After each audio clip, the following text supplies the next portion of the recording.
नमस्कार। आज हम चर्चा करेंगे सूर्य भगवान को जो अर्घ्य दिया जाता है, विशेष अर्घ्य जो प्रदान की जाती है उसके बारे में।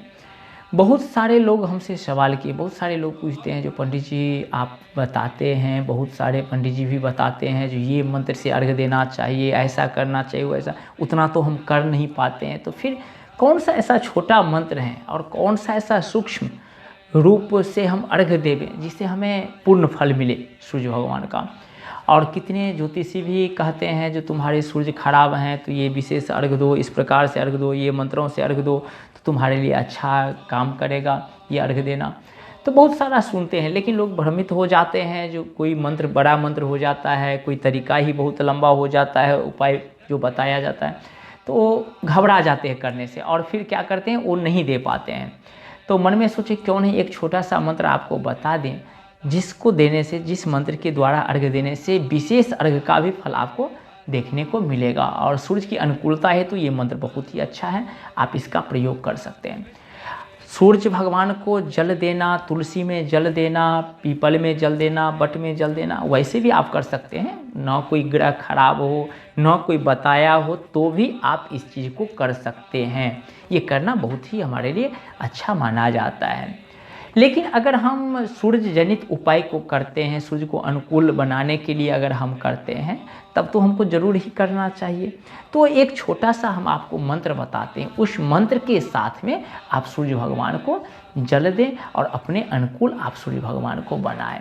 जब भी आप सूर्य भगवान को जल देते हैं तो 2-3 चीज़ को आप ध्यान में रखेंगे। सबसे पहली बात ये ध्यान में रखेंगे, जब आप सूर्य भगवान को जल देते हैं, खड़े खड़े जल देने लगते हैं और फिर वो अर्घ्य का छींटा जो है, वो जल का छींटा हमारे पैर पर में आता है या हमारे पैर पर में ही गिरता रहता है, तो इस चीज़ का आप ध्यान में रखें।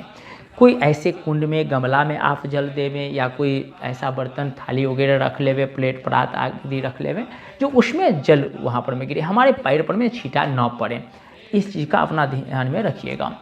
दूसरी बात ये भी आप ध्यान में रखेंगे, जब भी सूर्य भगवान को आप अर्घ्य देते हैं तो अपने ही मन से गुड़ मिलाना, चीनी मिलाना या अलग अलग चीज़ मिला करके जल देना ये भी सही नहीं है। वैसे आप दे रहे हैं, खुशी दे रहे हैं तो जल से अर्घ्य दीजिए, वो सबसे अच्छी बात है। नहीं तो हम जो बता रहे हैं इस चीज़ को आप दे सकते हैं। तो आपका अगर ये ग्रह खराब है, सूर्य खराब है, तो भी ये चीज़ दे सकते हैं आप, और अगर नहीं खराब है तो भी आप इस प्रयोग को कर सकते हैं, क्योंकि हमने बहुत सोच समझ करके आपको बता रहे हैं। जो अनुकूल हो तो भी आप दे सकते हैं, नहीं अनुकूल हो सूर्य तो भी आप इस मंत्र के प्रयोग से दे सकते हैं। कुछ ना कुछ अच्छा ही आपको रिजल्ट देखने को मिलेगा। तो जब आप अर्घ्य देने के लिए जाएं तो तांबा का पात्र होना चाहिए, यानी तांबा का लोटा होना चाहिए, ध्यान में रखेंगे। बहुत सारे लोग क्या करते हैं, चांदी में देते हैं, स्टील में दे देते हैं, पीतल में दे देते हैं, लेकिन सबसे श्रेष्ठ होता है सूर्य भगवान को जल देने के लिए तांबा का पात्र। तो तांबा के पात्र में आप सूर्य भगवान को जल देवें। तांबा आपके पास में नहीं है, तांबा का पात्र नहीं, तो फिर आप कांसा का ले लें, फूल का जो है वो ले लें। वो भी नहीं है तो आप फिर पीतल यूज करें, चांदी यूज करें, सोना आदि का यूज करें, जो आपकी आवश्यकता के हिसाब से आपके घर में उपलब्ध हो उस हिसाब से आप ले सकते हैं।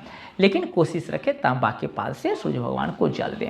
तो जब आप स्वच्छ जल भर करके ले आते हैं, उसमें थोड़ा सा गंगा जल आप डाल दीजिए, एक लाल फूल आप डाल दीजिएगा।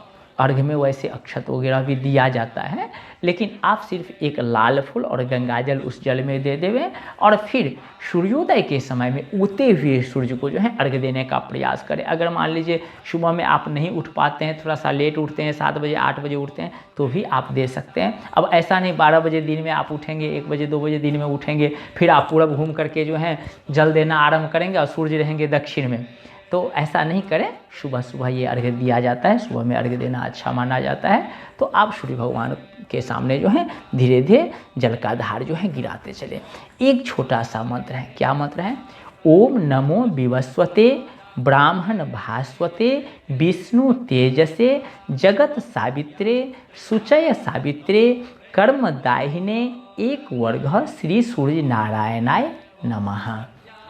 तो इस मंत्र से जो है आप जल देवे उनको, यानी अर्घ्य देवे।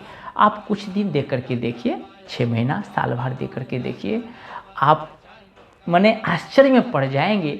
सूर्य से इतना चीज़ आपको मिलने लगेगा, जैसे कि मान सम्मान आपका बढ़ने लगेगा, आपका सुजस बढ़ने लगा। ये 2 चीज़ तो सबसे पहले ही देखने को मिलेगा आपको।